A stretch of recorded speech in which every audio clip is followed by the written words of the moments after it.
What's up, everyone? Back for another beer review, and today I'll be reviewing a beer from the Kona Brewing Company, and they are out of Kailua-Kona, Hawaii, and this is their Longboard Island Lager. So this is an American lager that comes in at 4.6% alcohol by volume, 20 IBUs at the time of review. This bottle is just under 2.5 months old. So this is the first beer I'm reviewing from Kona on the channel, which sounds crazy, but it's the truth. Now, I've had a lot of their beer over the years, from this to their Big Wave.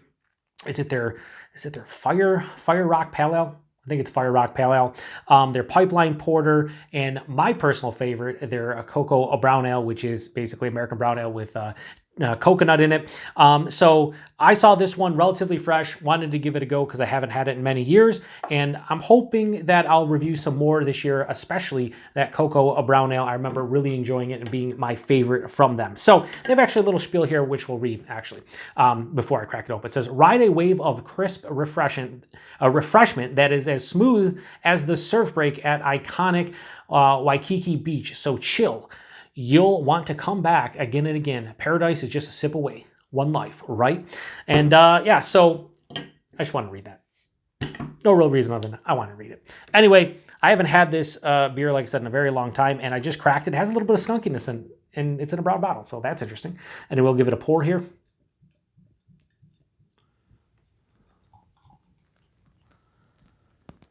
All right. So, kind of looks like, your typical lager. Throw this over here. So yeah, it has a beautiful bright clarity to it. It has more of like a golden yellow color. Again, clarity's through the roof. Can see my hand through it. Decent carbonation. This does not have the etching at the bottom, so it's not as, won't show off the carbonation as well as something that does. Had about a finger of a bright white soap sudsy looking head. It's now dissipating a little bit. It's about a half of a finger. Hold it up to the light. Yeah, great clarity. Yeah, it looks like any lager that you see like in a commercial or something, right? That's what it looks like. Proper nose. All right, so it was skunky when I cracked it open. No skunk on the nose right now, but it has, big biscuity, bready, crackery kind of malt sensation. Maybe a tinge of like a corny. I feel like this is not an adjunct lager, so I don't know. Maybe it's just a malt producing a little bit of like a corny tinge. Sweet orchard fruit, like a pear or an apple. A little bit of like a lemon zest, touch of a grassiness, maybe a smidge of a sulfur note. It is a lager after all.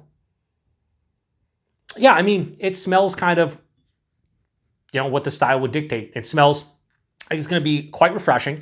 Not a whole lot going on. A lot of malt with a little bit of that like grassy hop character, that sulfur note, touch of fruit. But yeah, it doesn't smell bad. Let's get into it. Cheers, everyone.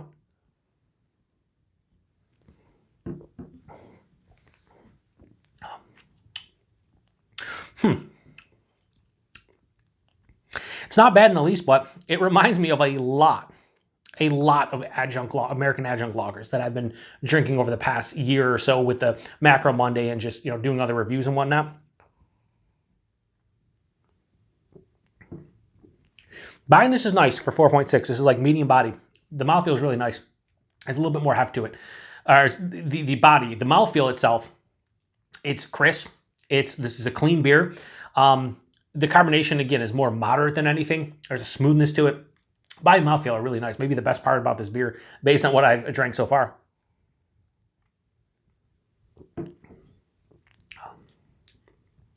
The taste, though, again, very akin to a lot of, American lagers or even macro lagers, where it has that kind of certain characteristic that you get. Like, it has, to me, like a corny kind of tinge to it. So I do get like a bready kind of malt sensation at the forefront, but then I get hit with a little bit of like what I think is corn.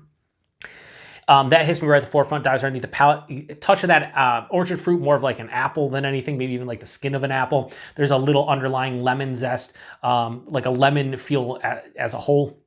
And then on the back of the palate, finishes semi to full-on dry, very mild bitterness, more dry than anything else, and has this grassy, slightly kind of like earthy sensation. Very inoffensive. That sulfur note I was getting in the nose really didn't carry over the touch too much. The finish is fine. There's no like big astringency or anything. 4.6%, you can't tell.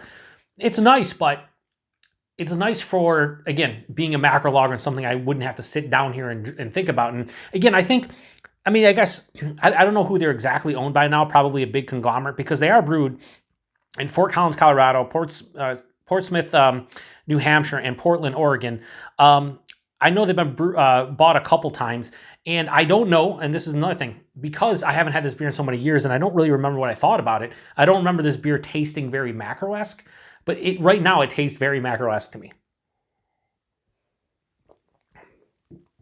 I mean, it's better than the low end macros that I have not enjoyed, like the Rolling Rocks and the Budweiser. Those are some of my least favorite, but it's not as good as some of the better ones I've had. It's kind of mid-range for what tastes like a macro lager. And I'm not saying this is specifically a macro lager. Again, I don't know too much about Kona, other than, again, I'm pretty sure they were bought at some point, many years ago, and I think they were bought again maybe like in the last 5 years. I don't know, again, if they've changed anything with the recipe of this or anything.